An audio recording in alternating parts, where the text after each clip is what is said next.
लाडली बहना योजना के तहत 21 साल से 65 साल तक की महिला लाभार्थियों को हर महीने 1250 रुपए उनके बैंक खातों में सीधे जमा किए जाते हैं। मेरे को जो पैसे मिलते हैं, मैं अपने पति मेरा अपाहिज है, लकवा मार गया था उनको। 500 रुपए की मैं हर महीने उनकी दवाई लाती हूँ, बाकी 500 रुपए मेरे पास बचते, उसमें से मैं किराना खाती हूँ। तबीयत खराब भी दवा पानी में लग जाते, बच्चों के इलाज में लग जाते हैं। कभी सब्जी भाजी खरीदना पड़ता तो खरीद लेते हैं, बहुत महंगाई है इसलिए। तो राहत है इससे, इस योजना से। हाँ, राहत है, थोड़ा बहुत तो मदद हो जाती है। लेकिन सैकड़ों महिलाएं इस योजना के दायरे से बाहर हैं। भोपाल के विजय सेन दुर्गानगर इलाके की इस झुग्गी में एनडीटीवी को कई गरीब महिलाएं मिली जो कोशिशों के बावजूद लाडली योजना की लाभार्थी नहीं बन पाई हैं। भरा था हमने फार्म, पर हमारा हुआ ही नहीं। हाँ। नहीं मिला हमें। हमारा भी फार्म भरे थे। हाँ। तो नहीं हुआ। भरा था, लेकिन पेंशन आती 600 रुपए पेंशन का कोई ताल्लुक ही नहीं है इससे। ये तो लाडली बहना निकला है ना, पर हम तो गरीब इंसान, हमको तो और मिलना चाहिए। विकलांग भी है, पर हमें नहीं मिल रहा ये लाभ। आपने आवेदन किया है? हमको भी नहीं मिला है। हम लोग जा के वहाँ थक गए, फिर आकर घर पे बैठ गए। कुछ करेंगे नहीं बोल दिया, तब क्या करेंगे।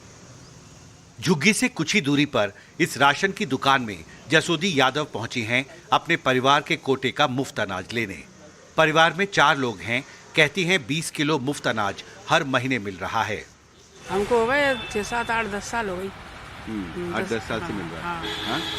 और इसके अलावा जो लाडली बहना योजना है, इसका भी फायदा आपके परिवार को मिलता है? हाँ, मिलता है।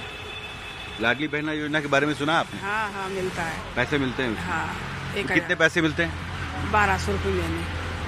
भोपाल में मुफ्त राशन के वितरण के लिए करीब 450 राशन की दुकानें हैं। मैं इस वक्त एक इलाके में हूँ, चेतना प्राथमिक सहकारी उपभोक्ता भंडार मरिया भोपाल।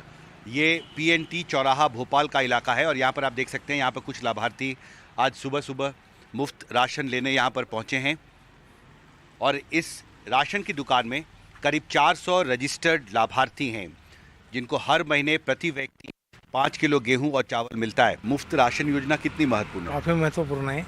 उनकी रोज की दैनिक गतियाँ अच्छे से चल जाती है। कम से कम अनाज लेने की जरूरत पड़ती है। जी, कम से कम। तो महंगाई के दौर में बाजार से कम खरीदना पड़ता है? हाँ, कम खरीदना पड़ता है, लेकिन जरूरत रही तो लेना ही पड़ता है वो तो। लेकिन राशन दुकान के सेल्समैन की अपनी चुनौतियां हैं। वो चाहते हैं कि मध्य प्रदेश की नई सरकार उनकी सैलरी और कमीशन बढ़ाए। हमें तनख्वाह जो मिलते हैं, जो 8,000 रुपये मिलते हैं, हमें सेल्समैन में हूँ, उसमें अपना ना घर चल पाता है ना कुछ हो पाता है। मेरे सरकार से ये वो है, मतलब निवेदन है कि सेल्समैन सहायक को जैसे ग्रामीण में देते हैं तनख्वाह, हमें शहर वालों को भी दिया जाए। और कमीशन जो अपने को कम दिया जा रहा है उसको 2 रुपये बढ़ाया जाए। शहरों में खर्चे हैं, दुकानें किराए की राशन वालों को, संस्थाओं को मिलती नहीं है और अब कर्मचारी भी नहीं मिलते, क्योंकि आज 10,000 में तो कहीं भी काम मिल जाता है। तो हमारा यही शासन से मांग है कि हमारा कमीशन बढ़ाए। जाहिर है नई सरकार को चुनावों में किए गए वायदों को पूरा करना होगा। भोपाल से कैमरा पर्सन पवन कुमार के साथ हिमांशु शेखर, एनडीटीवी इंडिया।